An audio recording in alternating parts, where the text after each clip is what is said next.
তু তিনি ভকত কলমু রহময় মাধু ভকতি সমস্ত কমলি নিজ ভকত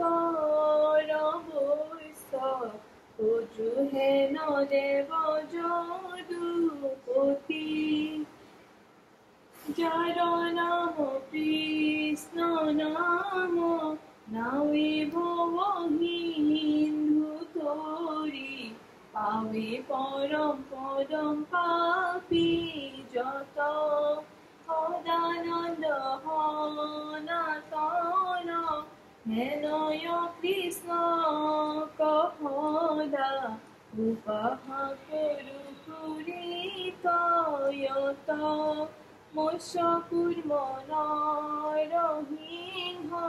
পামন কর পুরাম কলিরাম বরাহ শ্রীরাম বুদ্ধ কল্কি নামে দহ আকৃতি ধরি কৃষ্ণ তুজু পাবে করু প্রণাম তুজু পাবে করু প্রণাম।